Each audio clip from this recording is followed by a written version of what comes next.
What's up guys, I'm going to be starting a brand new series on DemSec right now. It's going to be named Beginner Hacking. So basically what I'm going to do is cover all the, basic things which, if you've never done any kind of hacking whatsoever, you probably don't know how to do.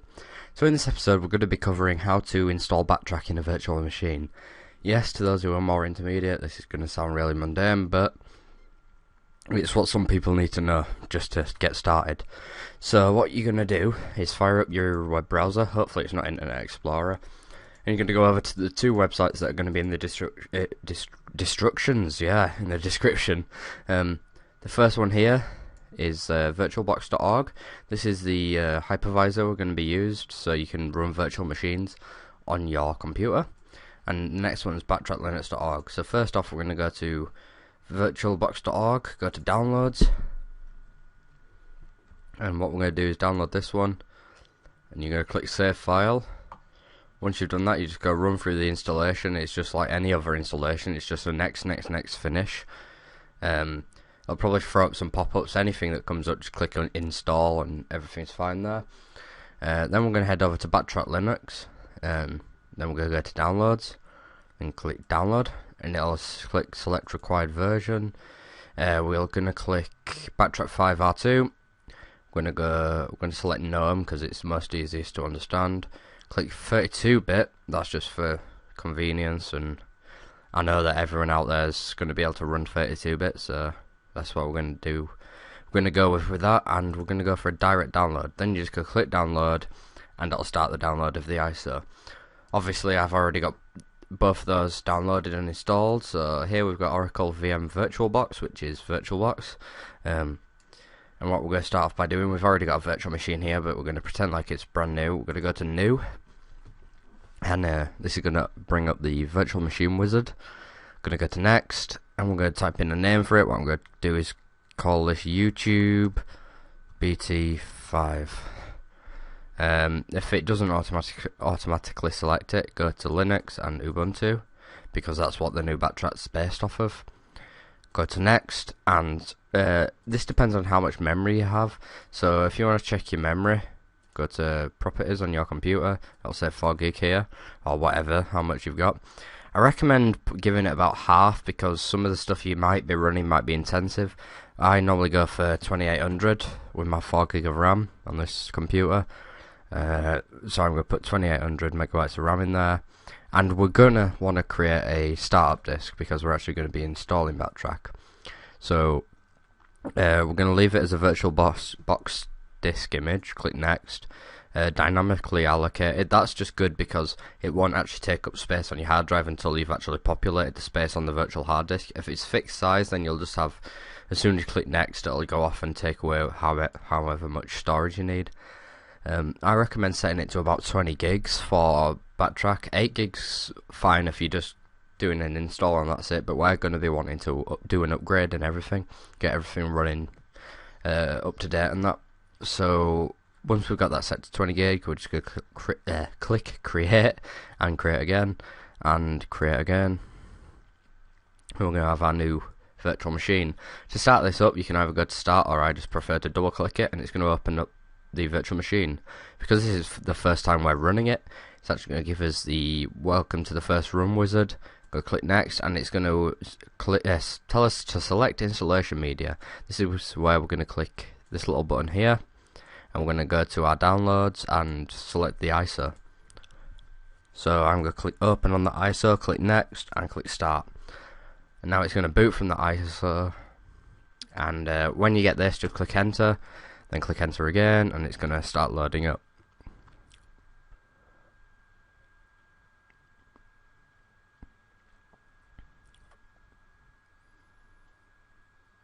The installation for Backtrack doesn't take all that long, but I'm not going to be actually recording the full installation. I'm just going to walk you through the points of how to install it, and then we'll just swap over to the one I've already got set up. Having trouble talking.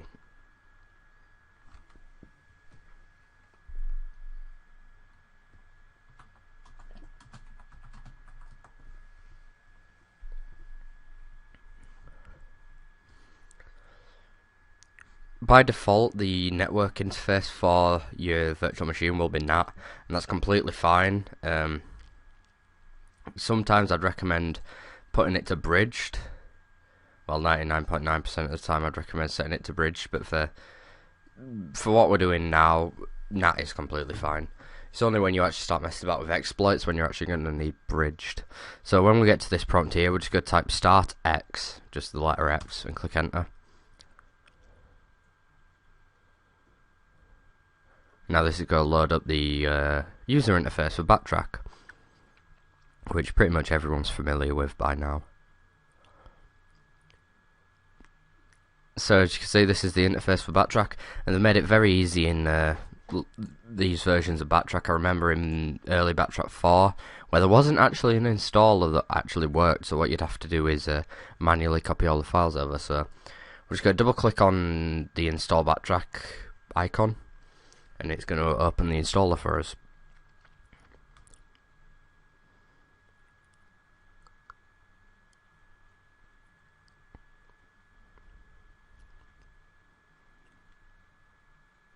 Okay, so we're just going to leave that selected as English. Obviously, if you're preferring a different language, go ahead and select that one. Don't think it changes the installer all that much. Mine's automatically selected United Kingdom time, but obviously if it doesn't, just go on this list and select United Kingdom and then United Kingdom time. Forward again.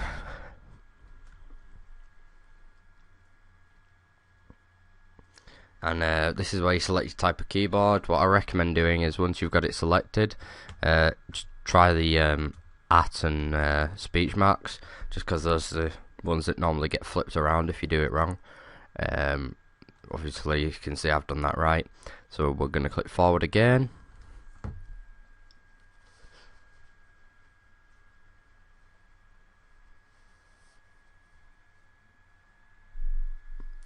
Okay, so because it is a virtual machine, we can actually just erase and use entire disk, which is what we're going to do. Click forward. Obviously, if you were doing this as a dual boot or whatever, you could partition your hard drive more appropriately and install it onto a partition on there. But 99% of the time, I just tell you to run Backtrack in a virtual machine. Unless you actually start doing it all professionally, then that's the only time when I actually recommend installing it on bare metal. And from here, you just click install, and it'll run through the install. It'll take about, I don't know, 25 minutes-ish, probably less. When it gets to that, it'll tell you to restart now. So what we're going to do is actually quit here, but obviously you click install on that install, and I'm actually going to load up my virtual machine that I already have. So I'm going to shut down this one. I'm just going to force power it off. And I'm going to load up the one I've already got installed. This is just to save time, obviously.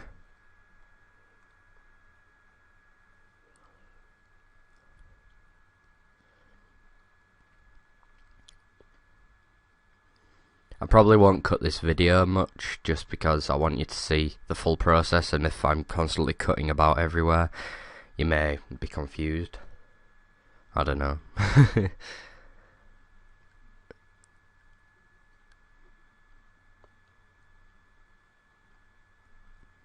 Okay, so it'll show the Backtrack splash screen for a bit, and then it'll give us our login. The default login for Backtrack is root as the username, and the password is root backwards, so T-O-O-R even. And then it'll let us log in. What I recommend doing as soon as you install this is type in passwd, and it'll allow you to set a new password for root. So just set that to whatever you want. Passwords don't match, but it doesn't matter, but you get the idea. Change that password just for levels of security, because personally, if I saw a Backtrack box on my network, the first thing I'd try is logging into it with its root and Tor, because usually people don't change that. So remember to change that. Then what we're going to do is just type start X, which will start up the user interface again.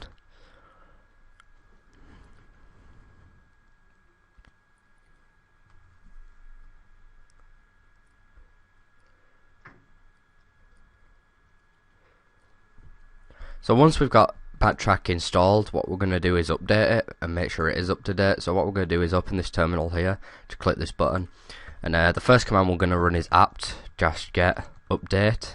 What this is going to do is update all the packages in the repositories.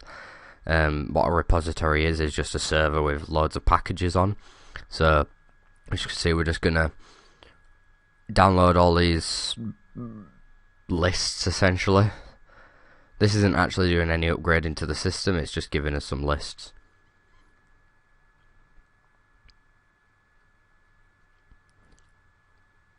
Okay, so now we've got the updated repositories. What we're going to do is do an apt-get upgrade, and this command is actually going to upgrade the operating system. So if there is any new parts, as you can see, we've got 60 meg worth of updates. We're just going to hit Y there, and this is going to go off and download these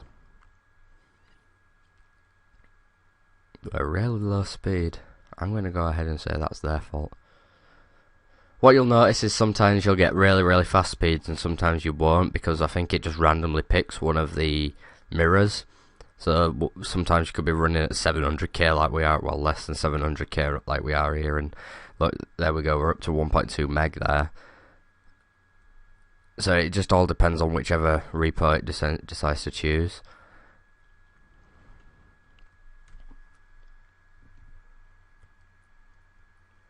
I recommend updating Backtrack as often as possible, just because it is updated very regularly, because obviously we hackers want to have all the latest toys. Okay, so once that's done, we're going to do an update for Metasploit Framework, and the command for that's really easy. If nothing else, remember to run that command. You must run apt-get update and upgrade, because if you just do an upgrade, it won't actually find any new packages. If you do update first, then it'll find the new packages first, and then the upgrade installs the new packages.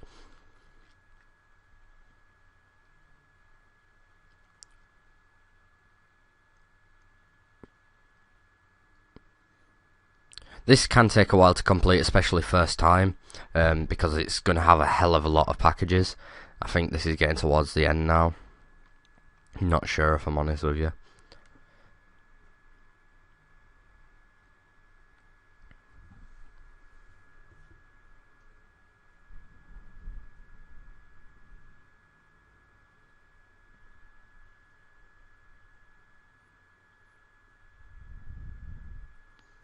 As you can tell, I haven't updated this for a couple of days, and it shows because there's a hell of a lot of updates to be done. I don't want to make this video too long because I don't actually have unlimited time on this channel, and I've already gone over the time limit, so I'm probably going to have to split this into 2 parts.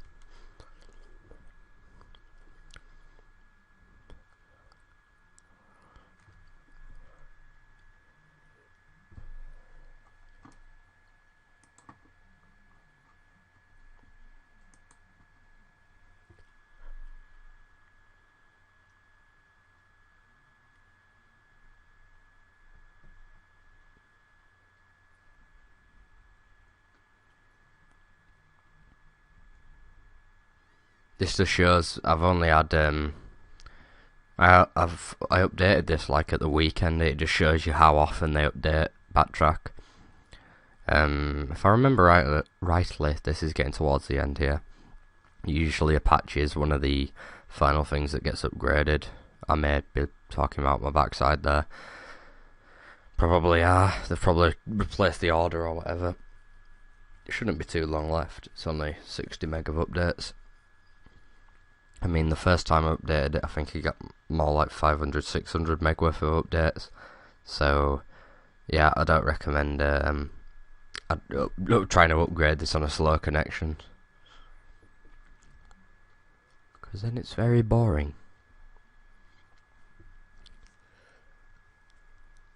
There are I can't even speak. There are alternatives to Backtrack, but I wouldn't recommend using them, simply because some of them have been like known to contain viruses and stuff like that. They're not fun. There is other things that are trusted, but when there's Backtrack around where it's updated on daily and also it's why try and fix what isn't broken? And I think that's what a lot of these other hacking distributions are doing. They all do exactly the same thing, just with a different face. And by face, I just mean a different interface. And I think Backtrack is, because it's now using Ubuntu, and Ubuntu was designed to look and feel a bit like Windows. No, I don't want to change to Vista Basic. Yuck. But Ubuntu was designed to look and feel like, look a bit, but feel a lot like Windows. So, obviously for beginner hackers, you want to stay as much in your comfort zone as possible. Okay, that's done. Took longer than expected, but whatever. The second command we're going to run is msf update. MSF stands for Metasploit Framework, and then update is obviously just update. We're going to run that, and this is going to download the latest exploits from the Metasploit SVN. SVN is the same as a repository essentially. SVN is just a protocol, I think. Yeah, I'm pretty sure it is just a protocol for accessing it. So what this is just going to go and do is check the SVN and see if what's on my laptop is the same as what's on the server, and if it's not, it'll download the latest version from the server.